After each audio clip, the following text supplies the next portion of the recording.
Good, we're ready to start. The program for today is to finish the queuing theory lecture. Next Tuesday, we'll have a test. The program of the next test excludes the queuing theory. So it's about all the previous chapters, but not on queuing theory. So you have enough time to digest it and do the homeworks before.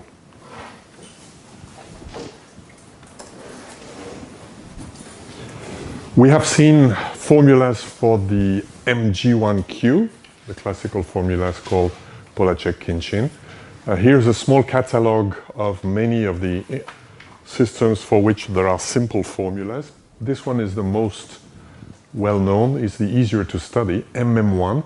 M stands for what again? It's Markov. Markov, but here it's a hidden thing. It means really Poisson arrival. And M stands for, again, Markov, but it means the duration of the service requirement is exponential distributed, which means something a bit weird. It means the job duration is taken from an exponential distribution, which is a distribution that has no memory. I mean, given that you did so much work for this job, it doesn't tell you how much work you will do for it in the future. As you have seen perhaps already by plotting the exponential distribution, this is a distribution that is more variable than the Gaussian distribution. The probability of finding long values is not very large, but it's not completely impossible. So this is something already fairly variable. But the interest of that is that it's very easy to analyze. Do you have an idea how those formulas are obtained, how this thing is analyzed? Did any one of you take a course on Markov chains? No? Then of course, yeah. Then if you're interested in the mini project, that's one of the things you can do. If you can do a performance evaluation of a project of your own, or if you're interested in digging out on a topic that is done in the course but not thoroughly, that's also one of the things you may look at. Markov chain theory allows to write equilibrium equations that can be solved in closed form. And they give, in particular, this formula, which is the main one. In stationary regime, the probability that the number of customers in the queue is equal to k is given by this formula, 1 minus rho to the k. Rho is the usual stuff, is the lambda of the arrival process, multiplied by 1 over the average service time. So this is the main interest of this queue, which means we know in a very simple way the distribution of the state. The probability, this little zero, means this is a time average probability. It's the stationary probability. We know n is something that we typically average over time. Here, this is the probability seen by an arriving customer. The probability when a customer arrives that its residence time, the time you will spend queuing and serving, is less than x. So this is the CDF of the residence time, also has a closed form. It is equal to that, which is also an exponential distribution here.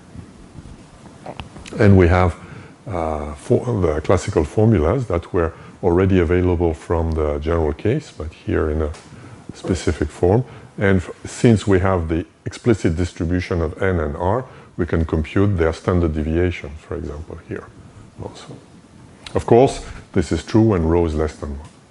Another variant of this that's even simpler is if the service time is constant. All jobs have exactly the same service time. Then we find a different set of formulas that are also known explicitly, at least for the distribution here is a bit more tricky, but those parameters are known. Of course, this is less variable than this one, so you would expect that the average number of customers, the average waiting time are smaller, which is not obvious in those formulas, but which you can check. So those are two variants of the MG1Q. This one, MM1K, is a variant of this one, where the K here means that the total capacity is K.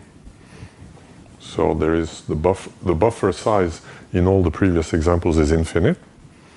Here it is finite, equal to capital K. And when you have such a finite buffer, you have to explain what is the discard policy, what happens to make sure that the buffer never exceeds its capacity.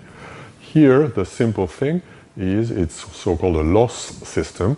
When a customer arrives, if by bad luck the queue is full, the customer is lost. And nothing else happens.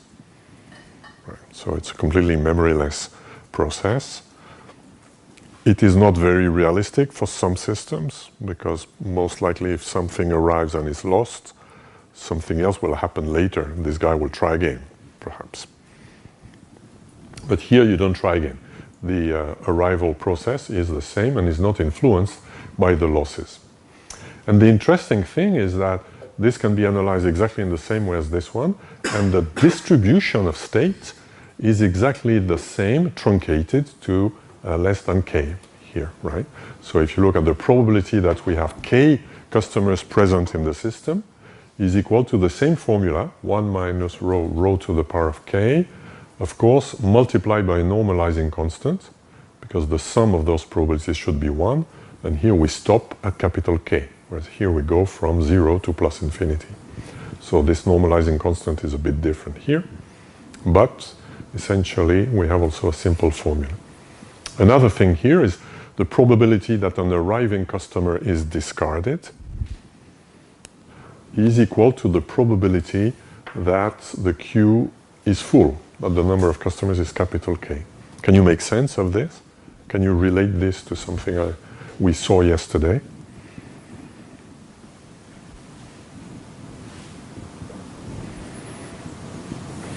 This is an example of two ways of sampling the system. Here, when I compute this probability, I am sampling the system at an arbitrary point in time, and I watch in my simulation, for example, which fraction of time did we have a full queue.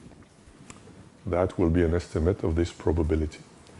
This one is the sampling of the system by an external customer that comes according to a Poisson process, and this Poisson process is independent of the state of the queue. That's what I said before. Here in this queue, we assume the arrival process is not affected by the losses in particular. We have seen yesterday that, or I've mentioned yesterday, that an independent observer that comes according to a Poisson process and looks at the system, the statistic he or she will gather will be the same, or will be estimates of the same distribution as the time average distribution here. And this is formally true here in terms of probability. The probability that an arriving customer is discarded is the probability that at an arbitrary point in time, the queue is full. This is because the arrival process is completely random, is the Poisson process.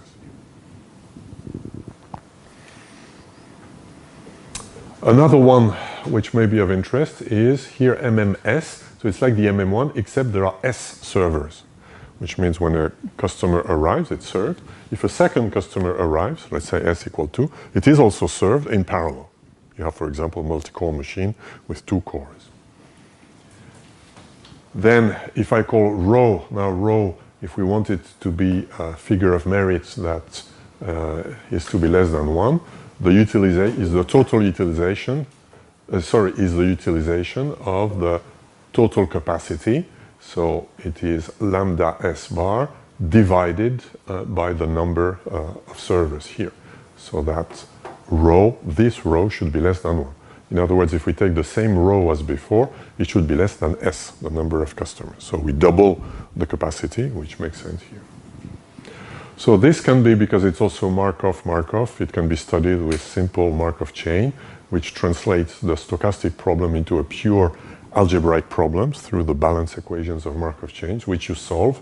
It's more or less painful, but it's doable here, and you obtain all those things here. In particular, we obtain the probability that all servers are busy is given also by this formula. This is a classical model that was used in telephony, so it has a name. It's called the Erlang-C formula. For example, this is the model we have when we do a number of calls into a call center, which has S attendance, for example. And the probability that you have to wait because all servers are busy is given by that, which has a closed form, because this is the sum of those probabilities here. So it can be computed in an ugly but closed form here. So there are formulas for this.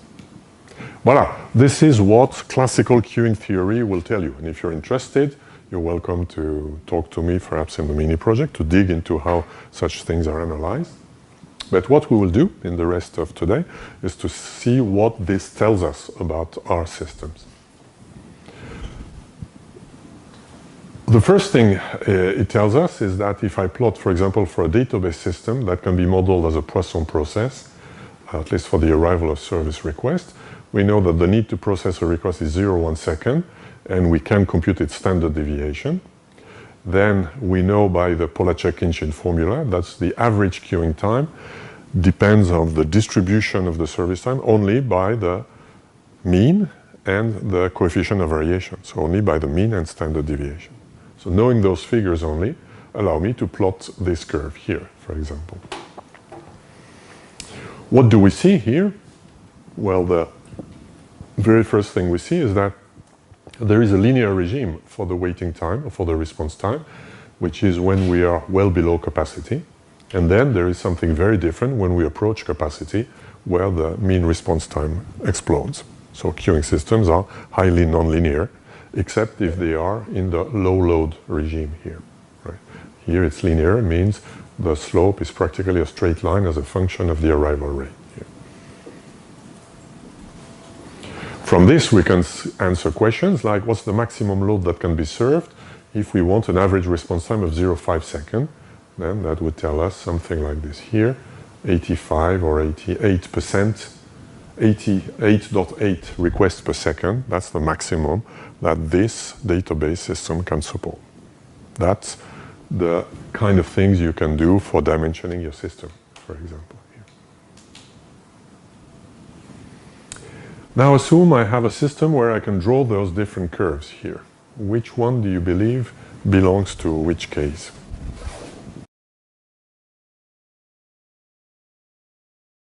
And the correct answer is F. Of course, the trick here is to see that I have plotted the same system, but with different means, with the same mean service time, with different variance. And for example, if the variance is 0, means the service time is constant. The standard deviation is equal to S, which means the coefficient of variation is equal to 1. That's the exponential distribution, perhaps something to remember.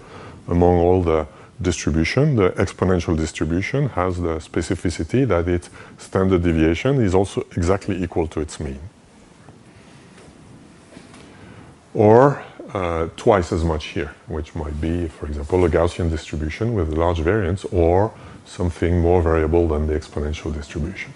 Then we know from the Pollaczek-Inchin formula that the more variable we are, the larger the distribution of the larger the response time.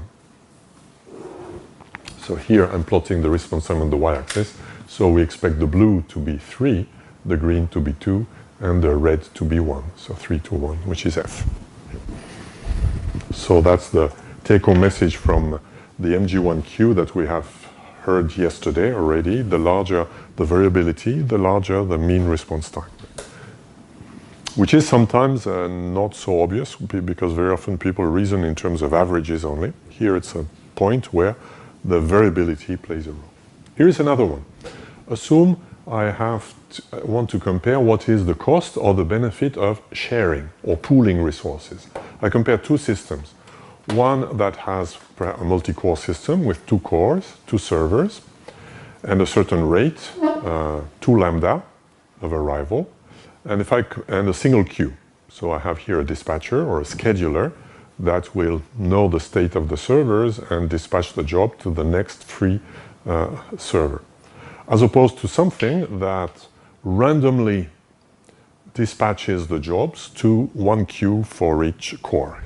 So that's perhaps here a multi-core machine, and here it's 2 machines with a single core each. Right? Can we compare the two? Here I did a simulation where I obtained the mean response time for one of the 2 systems and the other. Right? Which one do you think is which one?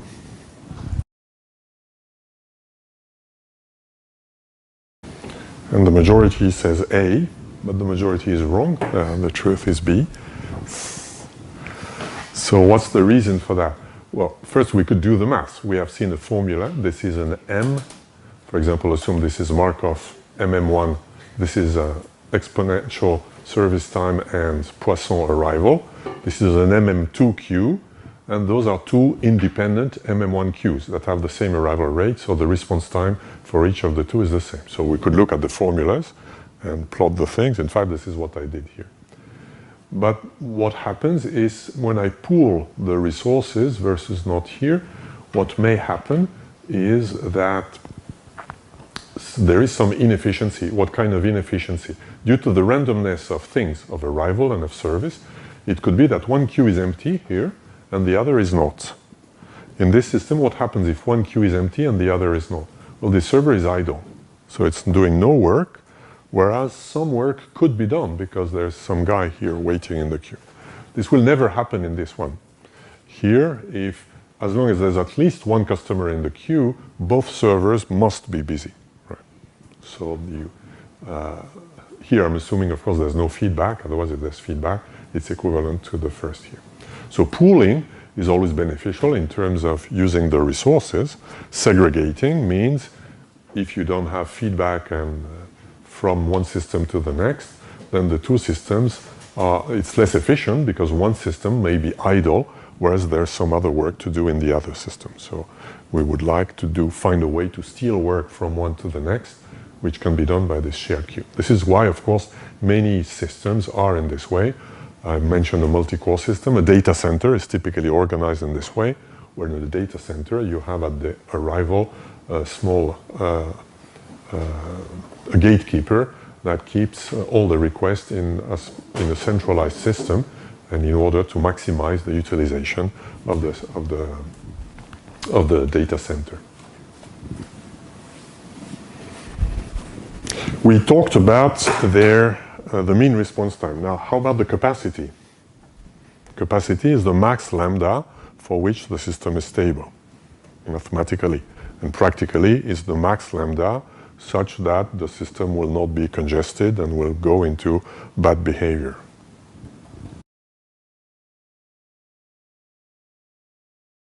So we have a very uniform set of answers where practically all answers are given the same weight. But the correct answer is C. Why? Well, here it's easy to do the maths. But the key question is for stability is whether it's the utilization that gives the answer. What's the max utilization of every server? And then it's 1 here. So the stability condition for the first one is 2 lambda divided by 2s. And for each of the two other queues, it's lambda divided by s. So each have the same stability region, which was also visible here. Here, one curve is above the other, but they explode. Well, it was not necessarily very visible, but if I would go to much higher value, we see that they explode at the same value. The max that they cannot exceed is the same here. So if you care more about capacity than about response time, for example, you have a system where you don't care about having extremely small response time, but you want that the system does not become congested, then pooling does not bring any benefit in terms of what happens at the critical capacity. It may have some drawbacks even, because pooling means if things go wrong, everything goes wrong in the complete system. So sometimes some systems use segregation as a safety mechanism, and it has no impact on the capacity. Okay, now a more complicated question, but an important one because it helps us understand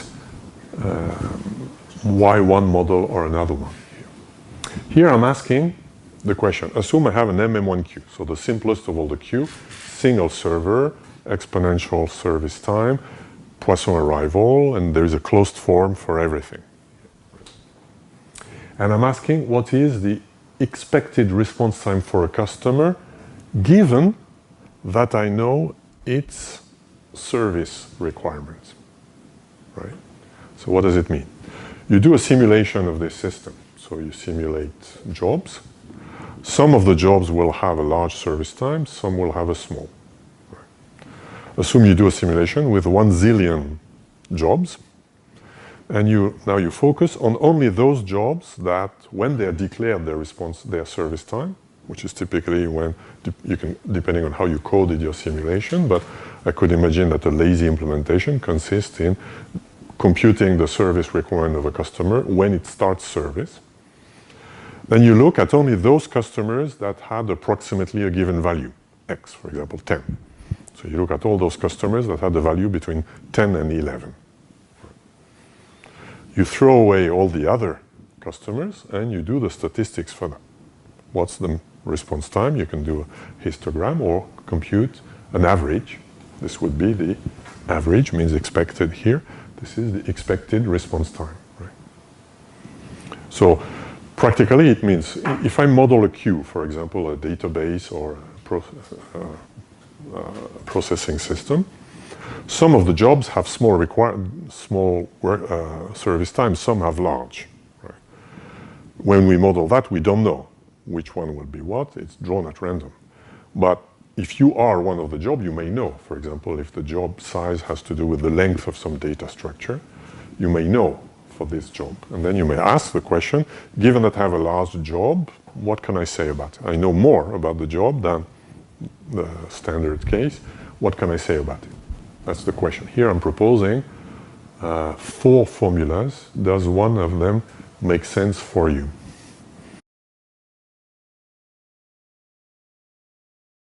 Not many answers, but all answers are correct. So they give B, yes, B. B is X, the service time, plus this quantity. If we do pattern matching, this quantity is W bar, which is the average waiting time. Well, then we can analyze what happens if I want to. I am a job, and you could do a simulation in different ways. One way A, is to, when a job arrives into the system, into the queue, you compute, when you create the job, you create its arrival time, and you create its service requirements by drawing things and creating things from the random number generator.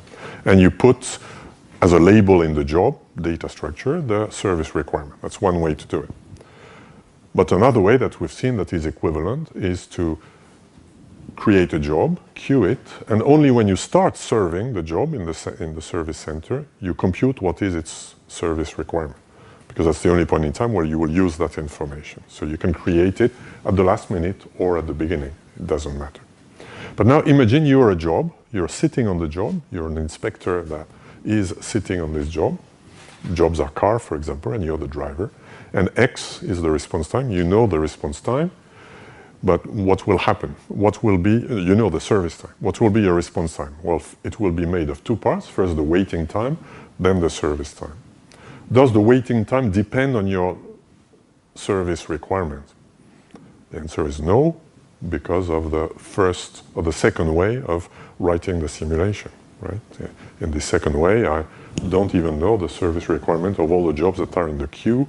That doesn't change my management of the queue. So the expected waiting time given X is the same as the expected waiting time. This is what it means to be independent. We discussed that already.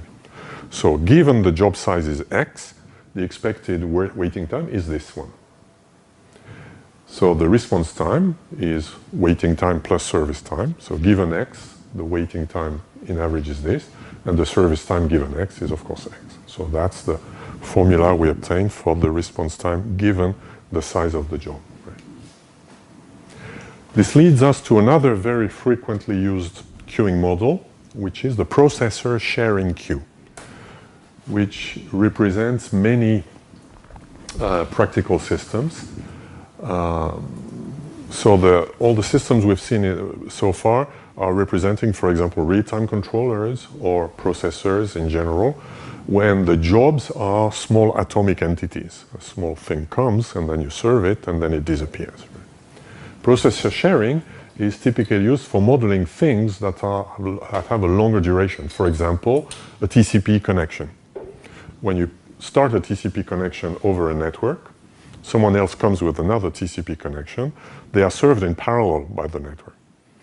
In reality, there are queues, and if we look at packets, every packet is queued one after the other. But if the objects are, if the customers are TCP connections that have a starting time and an end time, at least as a fairly accurate approximation, we can think of them as being served in parallel, which means the network can be modeled by something that can serve multiple jobs and allocate its resources in parallel to all the jobs that are present in the system.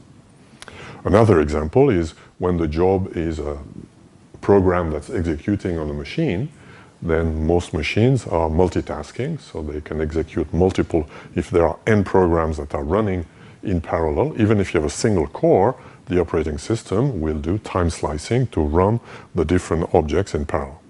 Again, here, if you look at things at the microscopic level, it's never parallel. There's only a small slice of one job or the other. But if you do a small approximation of that, everything is as if they would be treated parallelly.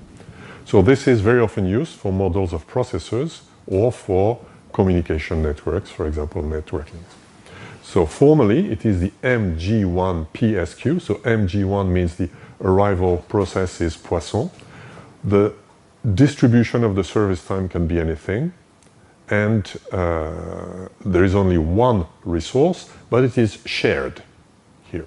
One resource means the capacity is fixed, as opposed to if there would be an infinite number of servers. Here we can have multiple jobs served in parallel, but if 10 jobs are served in parallel, they are served 10 times less fast than if there would be only one job. So this is what the one means here. The capacity is divided between all the jobs that are present here. By the general theorem we've seen, the stability condition is the same, and the number of processors present in the system is very simple, is also given by this geometric distribution, which has this insensitivity property. Here I assume GI means the service time distribution is anything, can have any variance, but for the distribution of customers in the system, the variance doesn't play a role. It's independent of the distribution here. That's the first thing.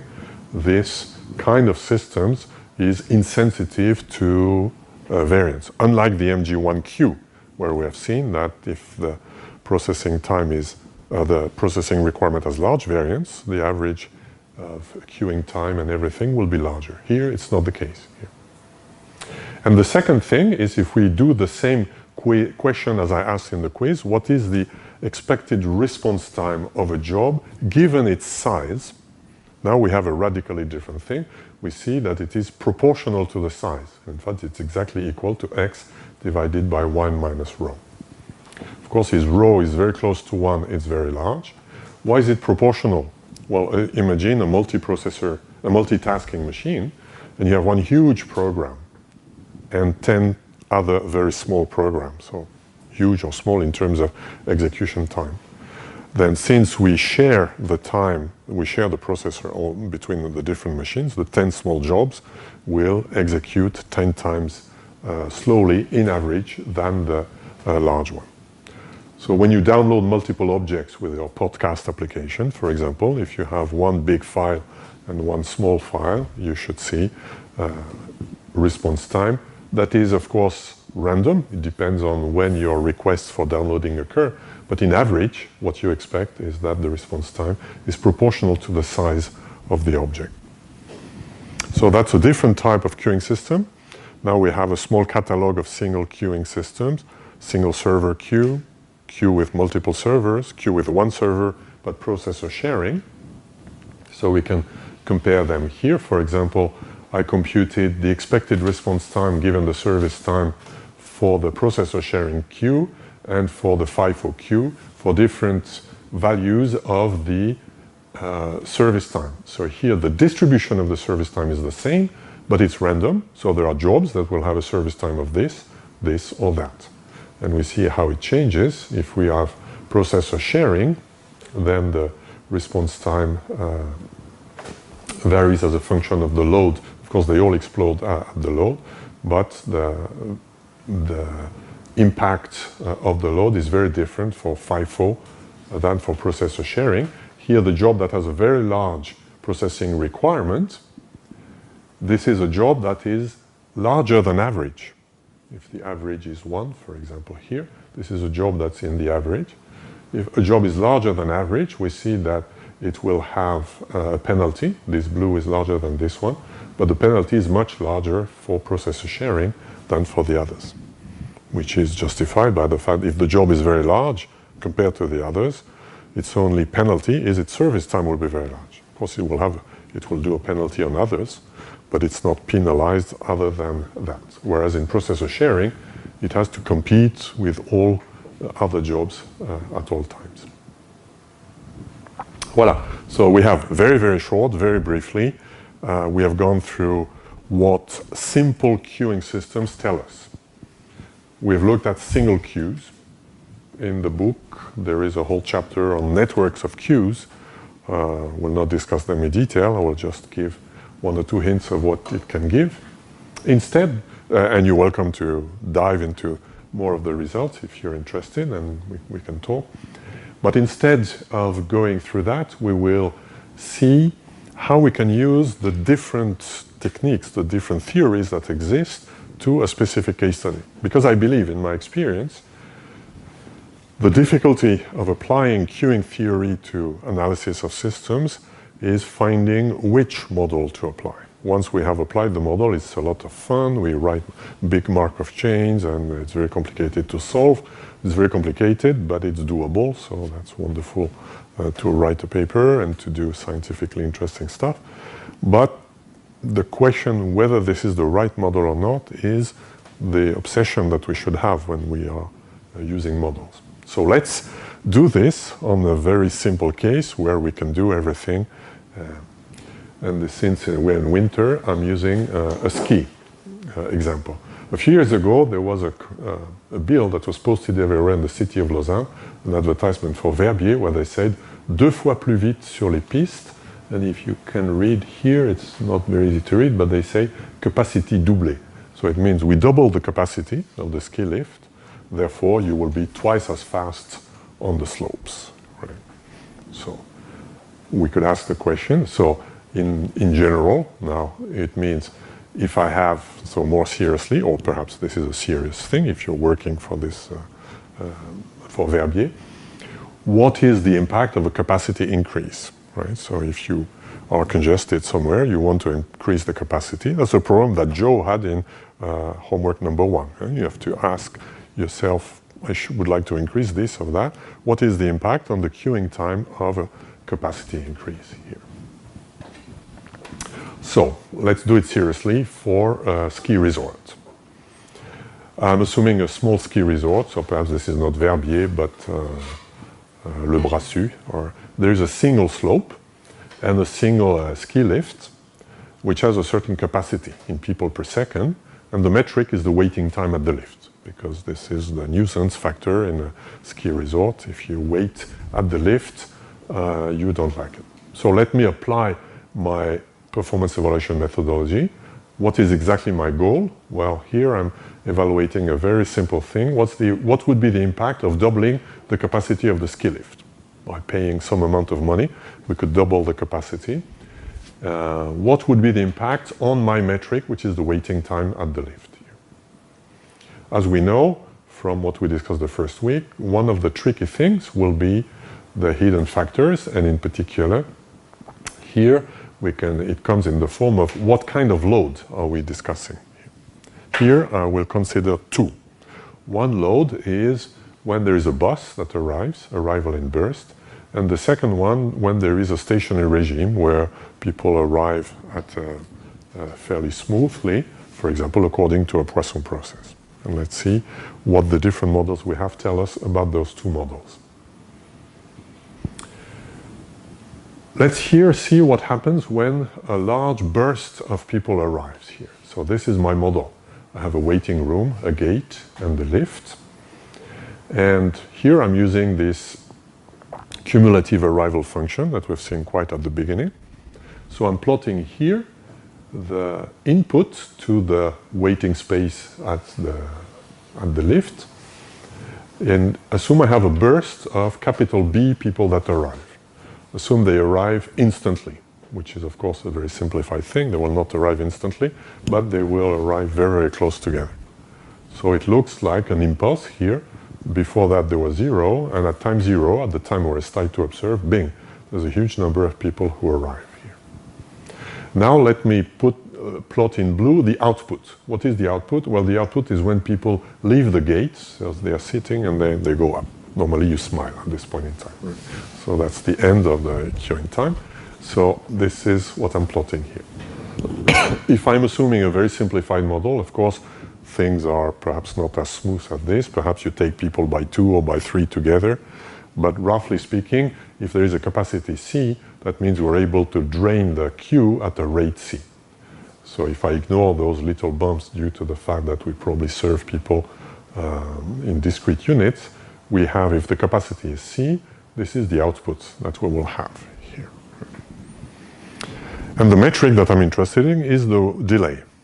Now, which delay? Well, perhaps the worst case, because you and me, we are always in the worst case in queues. So the worst case is for this guy here. We know the delay is the horizontal deviation.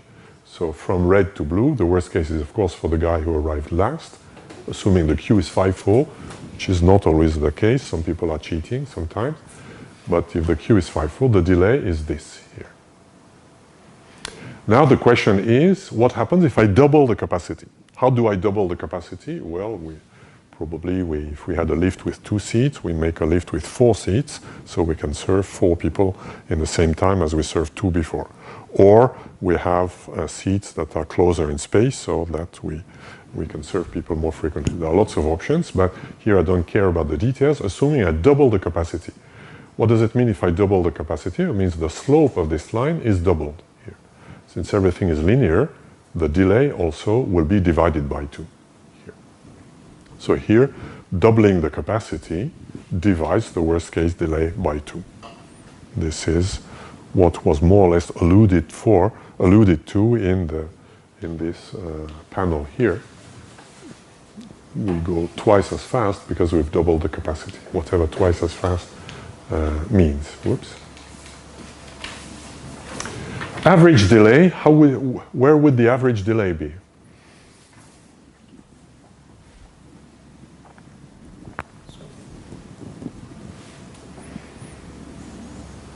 Average delay means you pick someone at random in this burst and you ask what is this its delay. Picking someone at random is the same as picking uniformly a point on the y-axis here, assuming they all come together. So that means taking the integral of the delay here for all values between 0 and b. Since everything is linear, it will be at the middle. So the average delay is also the delay of the point who is at the average here, because everything is linear. Otherwise, it's not as simple as that. So the average delay will be half of that. And if we divide by 2, we will also divide the average delay by 2.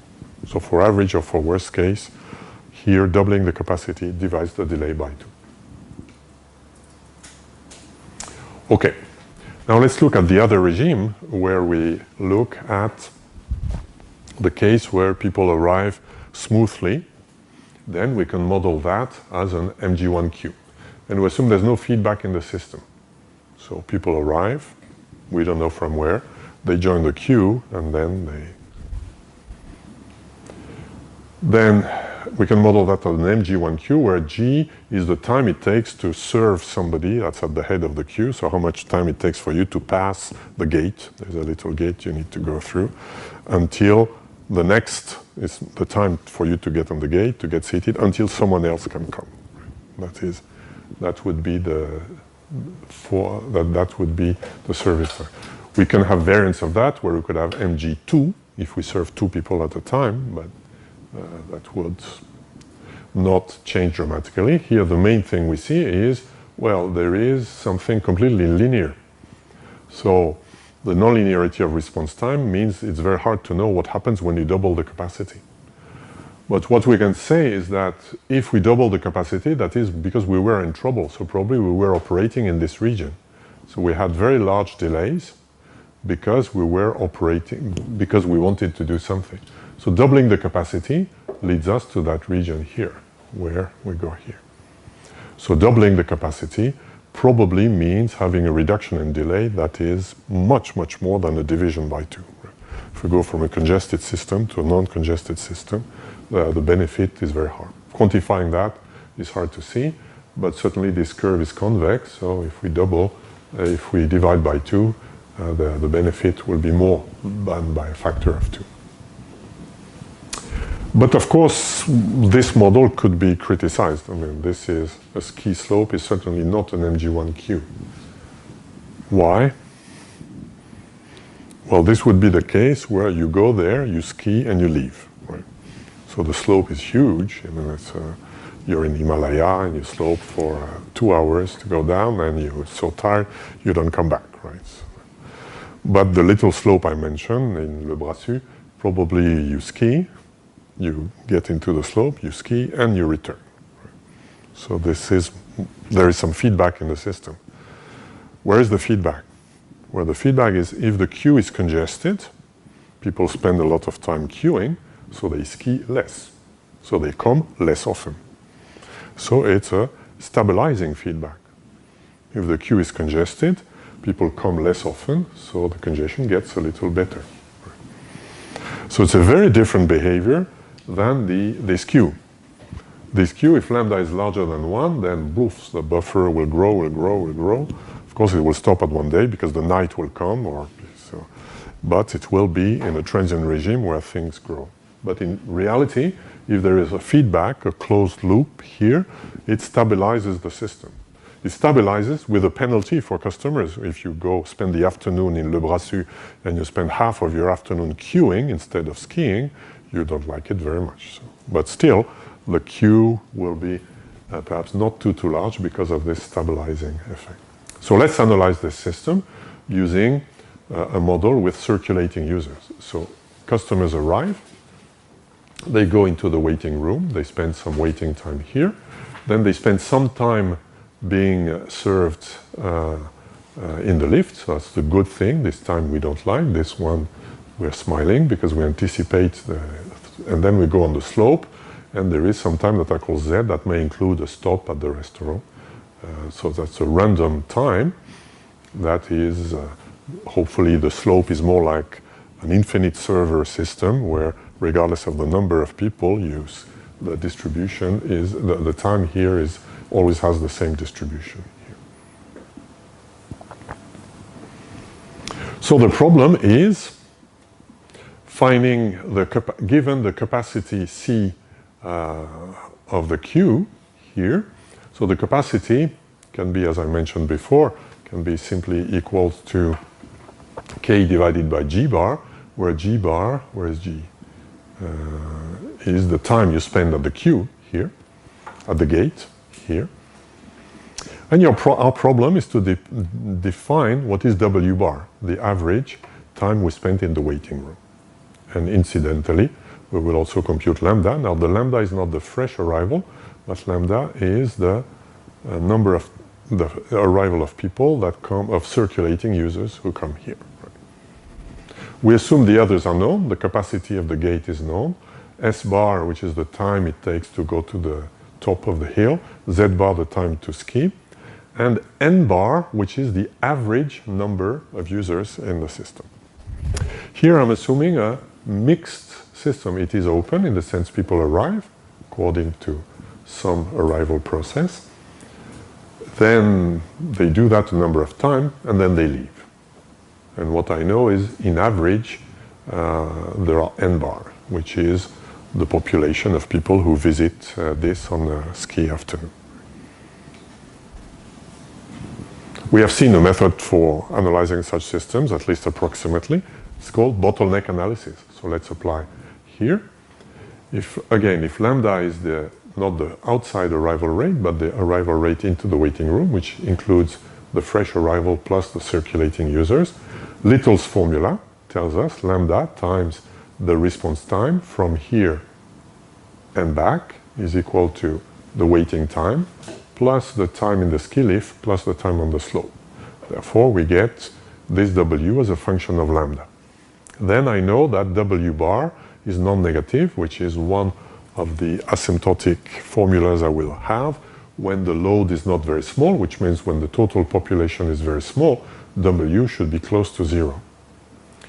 The other thing is that the utilization factor tells us that lambda should be less than C. C is the capacity of the gate here.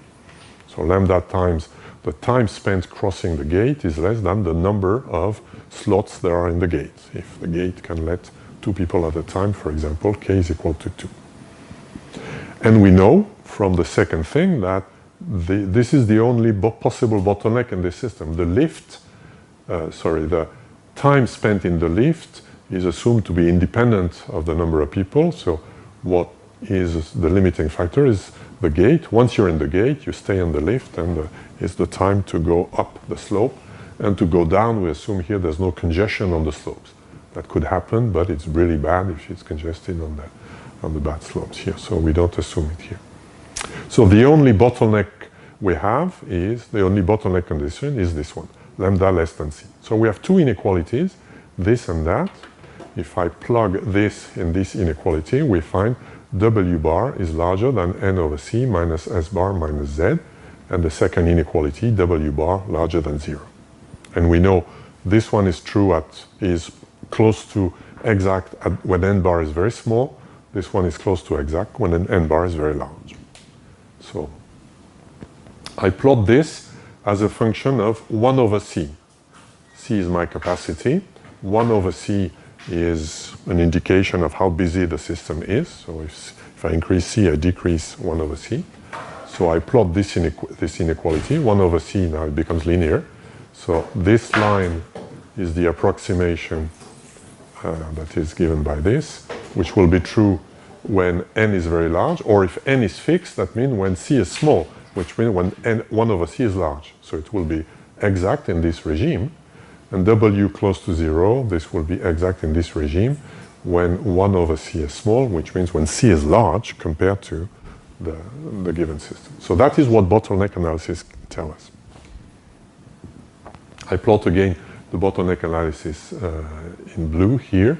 And what I did here is a queuing theory analysis using what is called queuing network theory, using mean value analysis. I have shown a number of formulas for single queues. There are so-called product form queuing networks. If you have networks of queues with some simplifying assumptions, you can also compute things exactly. So I computed here also. So we see that we obtain something that's very close to the bottleneck analysis, which is very typical of systems that have no congestion here. Now back to my capacity question. With this model, is it true that doubling the capacity on the reduces the average time by a factor of 2?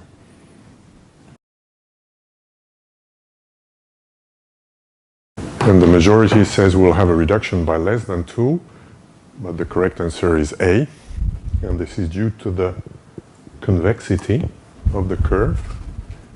The curve that we've plotted before, we see that it is reasonable to assume it is convex. So this curve here. So the curve that maps 1 over C to F over 1 over C to the average waiting time is convex, and F of 0 is 0. So if I divide by 2, the convexity means that F of the middle is less than the average less than the average of the 2 endpoints. So it's less than 1 over 2 F of 1 over C. So if I double the capacity, the average waiting time will be less than 1/2 of the waiting time I had before doubling the capacity. On this curve, right, if I draw a straight line from here to here, if I reduce the capacity by 2, I will be below the straight line, which means my reduction is larger than 1/2. So this is probably a more realistic model. It tells us also other things. We see that the true thing is probably close to what the bottleneck analysis gave. So the bottleneck analysis is telling us there is a knee of the curve here that is obtained at this value here. So if 1 over C is equal to this value, this is the critical point where if you go beyond, if you are congested, then you will have a significant impact on the waiting time. But if you go below, there is no impact. So going from here to here will cost you a lot, but will not bring you any benefit. So the optimal point where you should operate is this one. This is the one you should target, which we can see the bottleneck analysis, the capacity should be exactly matched to the average population. If you expect 400 people in your ski resort in average, the capacity you should have is 400 divided by the average time it takes to go up the slope and to go down. That's the capacity you need. Having more, of course, will have benefit, but not much more benefit compared to the cost it will have. Voila, that's all for queuing theory. I hope to have convinced you that it's worth learning at least those small and very simple techniques of operational law, bottleneck analysis, but also to have in mind the typical curves of the MG1 and MM1 queues. With that, you should be equipped to qualitatively reason well about queuing systems. The rest is probably best done by simulation. Thank you very much.